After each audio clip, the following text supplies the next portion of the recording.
혹시 용서가 안 되는 사람이 있어 괴로우시다고요? 시련이 많아서 믿음이 흔들리신다고요? 네, 걱정 마십시오. 저희 사주풀에서 다 해결해 드립니다. 그렇습니다. 오늘 준비한 내용 시작하겠습니다.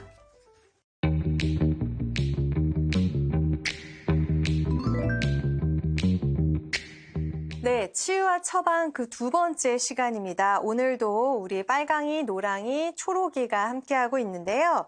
자, 빨강이는 치료가 필요한 단계, 그리고 초록이는 노력이 필요한 단계, 그리고 노랑이는 괜찮습니다 하는 그런 단계입니다. 잘 듣고 참고하시면 되겠습니다. 심님 준비되셨습니까? 예. 네.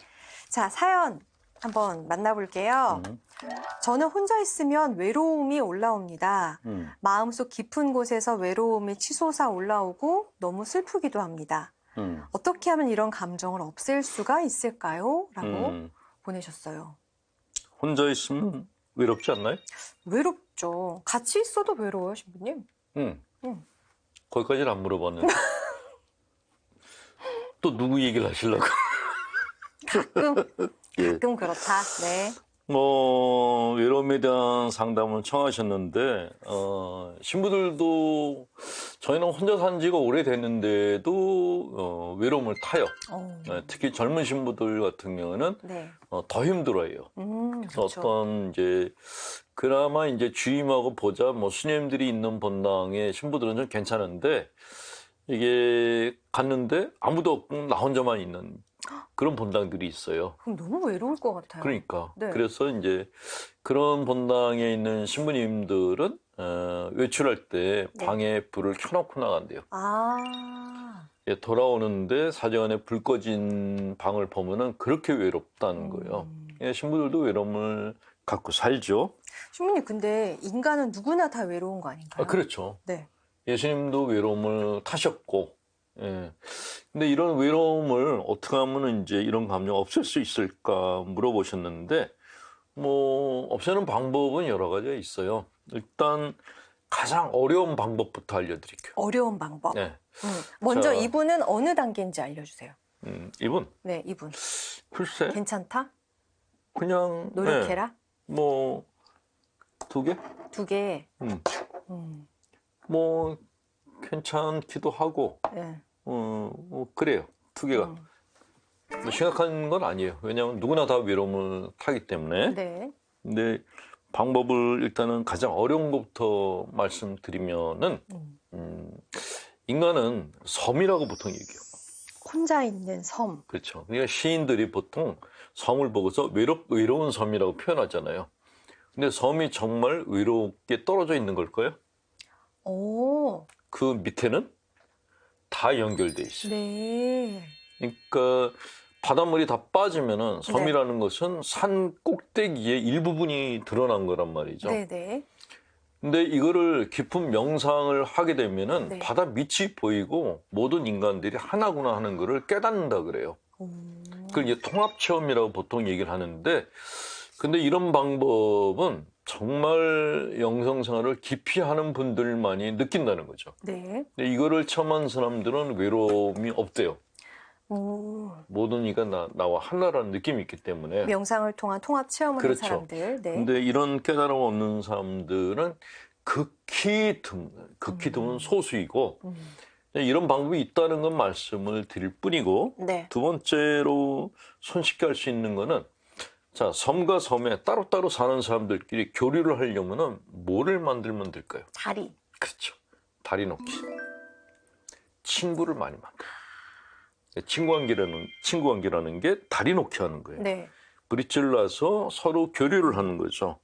이게 지금은 그 다리 놓기를 할 수 있는 도구들이 많잖아요. SNS, 카톡도 있고, 문자도 있고, 전화도 있고, 여러 가지 것들이 있거든요. 그렇게 해서 친구들을 만드는 게 중요하고, 요새는 단톡방 이용하는 분들이 굉장히 많더라고요. 단톡방에 들어가서 사람들이 올리는 글만 봐도 덜 외롭단 말이죠. 근데 저는 SNS나 이런 카톡 같은 게 사실 거기서는 막 이모티콘 웃는 거 보내고 해도 실제 현실에 나는 그냥 무표정인 경우가 많거든요. 그래서 그런 친구들을 직접 만나서 막 수다 떠는 걸 추천해드리고 싶어요. 막 맞아요. 수다 떠는 거. 네. 외로운 사람들은 옆에 뭐가 있는 게 좋아요. 근데 되게 외로운 사람들이 힘이 약하거든요. 그래서 힘이 약한 사람들한테 제일 많이 권하는 게 전에 한번 방송할 때도 얘기했는데 돌을 갖다 놓는 게 제일 좋다. 아, 돌. 예. 돌하고 얘기하는 사람들이 있어요. 아, 돌은 변하지 않으니까요. 사실 우리는 성모상하고도 얘기하잖아요. 아, 예. 그러네요. 그렇죠? 십자가 나무 십자가하고도 대화를 해요. 맞아요. 예. 근데 돌 모양을 갖다 놓고도 돌하고 대화도 할 수 있어요. 예. 이왕이면 십자고상이나 성모상하고 그렇죠. 이야기하면 좋겠네요. 예, 예. 돌이 있고 그다음에 내가 좀 더 이제 신경을 쓸 수 있다면 힘이 조금 남아든다 그러면 꽃을 키우고 꽃. 나무를 심고 이게 중요하죠. 나무하고 꽃은 내가 물을 주고 잘 관리한 것만큼 얘들이 피어나요. 네. 반응을 보여요. 네, 네. 그다음이 동물이죠. 반려견. 예, 반려견이나 뭐 반려묘, 고양이를 키우건 개를 키우건 이렇게 키우면은 얘네들은 오로지 나만 바라봐요. 맞아요. 그러니까 외로운 사람들의 특징이 뭐냐면 다른 사람들이 나를 쳐다보지 않는다라고 생각하는 거예요. 아무도 나한테 관심이 없어. 근데 내가 키우는 개나 고양이는 오로지 주 관심사가 주인밖에 없어요. 네. 그래서 우울증 걸린 분들한테 개를 키우라고 반려견을 키우라고 많이 권하는 겁니다. 네. 그리고서 이제 조금 더 근데 개하고 대화를 하기는 어렵잖아요. 내가 그 개나 고양이하고 이렇게 하소연을 다 하고 내 마음을 다 얘기할 수는 없으니까 그래서 그 다음에 필요한 게 사람이라는 거죠. 그래서 이제 친구를 많이 만나는 게 좋다는 거. 속풀이를 할 수 있는 친구. 맞아요. 전화를 들고 수다를 1시간에서 2시간, 3시간을 떨 수 있는 친구가 한두 사람만 있어도 절대로 병이 안 걸려요. 네, 병이 걸리는 분들은 다 전화를 들었는데 걸 걸 데가 없어. 이런 사람들이 제일 문제인 거죠. 예, 그래서 일단은 이렇게 내 주변에 뭔가를 갖추고 사시는 게 좋고, 그런데 나는 뭐 친한 사람도 없고 뭐 그렇다 그러면 그때는 좀 심리 상담을 받으실 필요가 있어요. 예, 상담을 받아서 내가 왜 이런 문제가 생겼는지 좀 분석을 받을 필요가 있고요. 그리고 나보다 더 외로운 사람들을 돕는 것도 도움이 돼요. 그러니까 되게 외로운 사람들이 어떤 생각을 갖고 있냐면 네. 세상에 나만큼 외로운 사람은 나밖에 없어라고 생각해요. 내가 제일 불행할 거야. 그렇죠. 그런 생각을 가지면은 외로움의 늪에 점점 빠져들어가서 빠져나오지 못해요. 그러니까 이럴 때는 나보다 더 어려운 노인들을 찾아가시는 게 좋아요. 나보다 더 힘든 분들을 만나면은 내가 그래도 괜찮구나 하는 느낌이 든다는 거죠. 네. 네. 자, 알겠습니다. 마지막으로 이거는 네. 주의를 좀 드리고 싶은데, 네. 만약 친구가 네. 만날 때마다 나 외로워 그러면 언제까지 그 얘기 들어줄 거예요? 한 시간? 들어주긴 할 텐데 힘들 것 같아요. 내가 외로운 건 사실이지만 나는 외로워, 나 정말 외로워 이렇게 하면은 사람들이 나를 피곤해하기 시작해. 맞아요. 그러니까 네가 싫은 나쁜 사람은 아닌데 피곤해. 그래서 힘들어. 피하는 거예요. 맞아요. 그러니까 저도 이제 본당 사목을 했는데 본당에서 신자분들이 이제 저를 보고 오시잖아요. 네. 근데 신부님 제가 뭐 때문에 힘들고 이런 노상 이렇게 하소연하던 분이 오면은 네. 안녕하세요. 그런데 몸이 도망가고 있는 안녕하세요. 거죠. 도망가. 근데 만나면 되게 재밌는 분들이 있어요. 네. 뭐 오늘은 무슨 일이 있었고 무슨 일이 있었고 그런 분들은 이상하게 몸이 그쪽으로 가는 거예요. 그러니까 이거는 믿음과 상관없이 그냥 네. 몸이 자연스럽게 반응을 이렇게. 우리 몸은 피곤한 걸 피하고 재밌는 걸 가까이 하는 그런 습성을 갖고 있는데 이렇게 인사를 했는데 본당 신부가 슬슬 나를 피해. 본당 신부도 나를 미워하나 봐요. 라면 더 외로워진다는 거죠. 가장 외롭죠. 네, 그리고 신부님이 그렇게 나를 피해서 내가 더 외로워졌어요. 그럼 그 신부님이 미안해요 이러지 않는다고요. 미안해요 그러면서 도망가지. 미안해요. 예, 도망가죠. 자, 다음 사연 가볼게요. 저는 중년의 회사원입니다.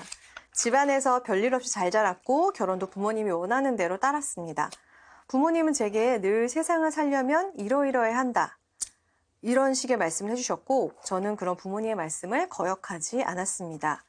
제 나이 중년이 되어 회사 업무에 대한 경험도 많이 쌓였는데 언제인가부터 중요한 업무가 후배들에게 돌아가기 시작했습니다. 음. 상사는 자네는 성격은 좋은데 음. 이러며 말끝을 흐립니다. 음. 집에서라도 위로를 받고 싶은데 아내는 저와 대화를 나누려 하지 않습니다. 뭐가 잘못된 것일까요? 라고 보내셨네요.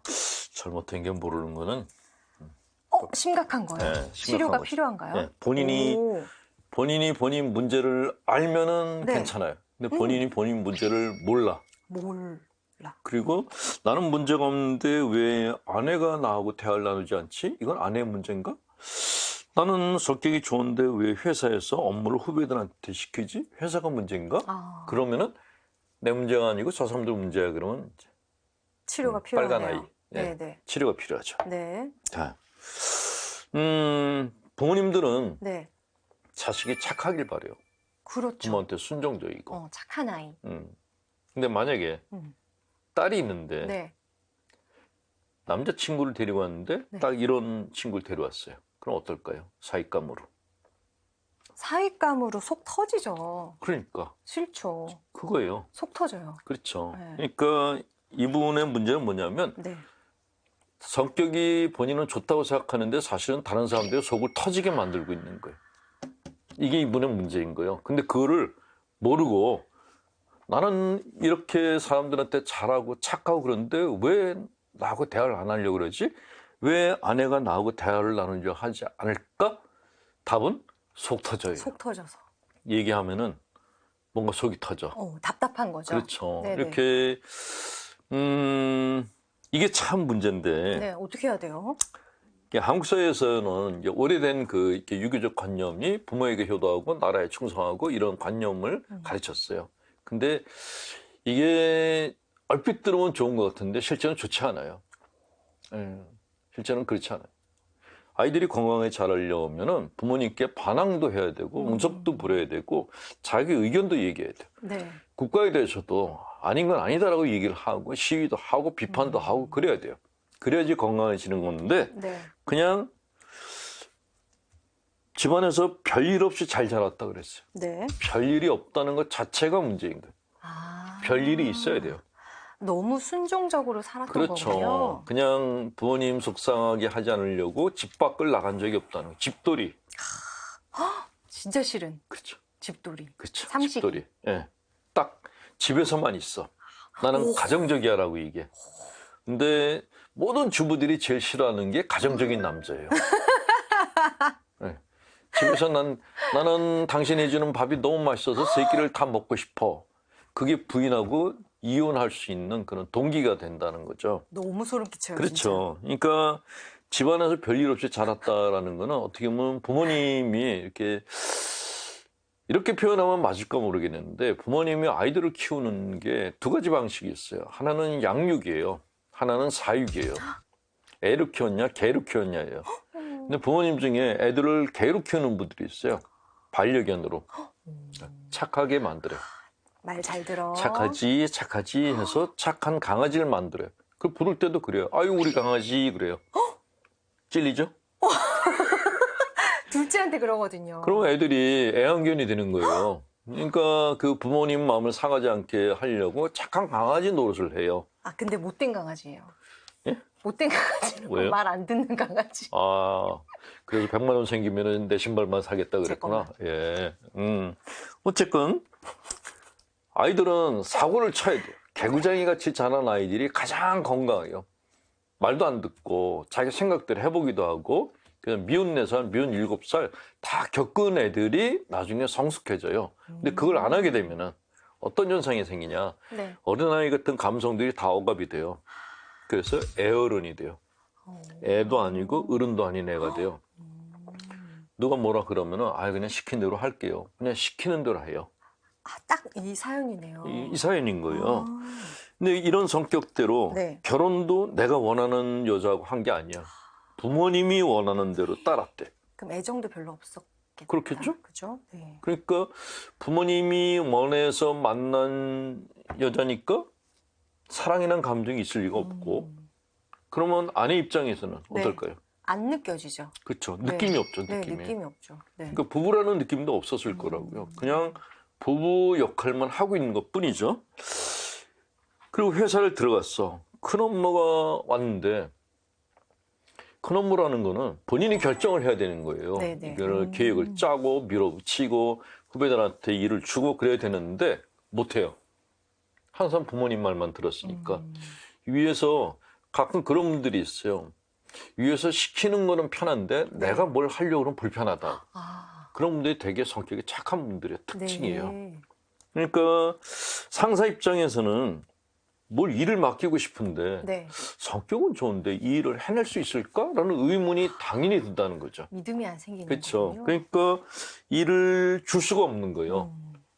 그러니까 이런 하소연을 얘기하신 게 맞는데 문제는 본인의 문제를 모른다는 게 그게 문제다. 문제예요. 그게 큰 그래서, 문제다. 예, 적색 신호를 보냅니다.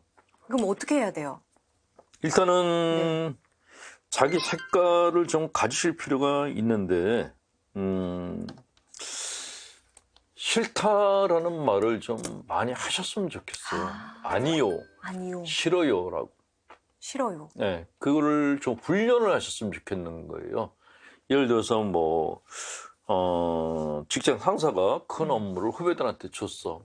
그럼 섭섭하잖아요. 네. 혼자서라도 그냥 직장 상사의 얼굴을 그림을 그려놓고 거기다 대놓고 내가 뭐가 모자라가지고 나한테 일을 안 시켰냐. 어? 내가 이렇게 성격 좋은데 성격 좋다면서 왜 나한테 일을 안 시켰어라고 그림에다 대고 계속 얘기를 해야 돼요. 욕도 하고. 자기 생각을 얘기를 하는 훈련을 할 필요가 있다는 거죠. 네. 자기 생각을 만드는 훈련도 안 했고 자기 생각을 표현하는 훈련도 안 했어요. 안 하니까 속을 모르겠는 거예요. 내 마음을 모르는 거군요. 자기가 자기 마음도 모르고 다른 사람들도 내 마음을 몰라요. 그러면 일을 맡길 수가 없죠.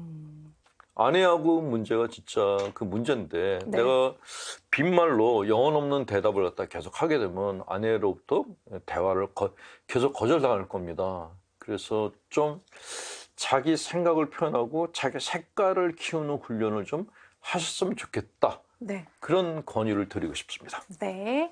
잘 한번 참고해 보셨으면 좋겠습니다. 네. 자, 이제 마칠 시간인데요. 저희 게시판에 질문과 사연 남겨주시면요. 저희가 신부님과 함께 성심성의껏 이야기 나눠보겠습니다.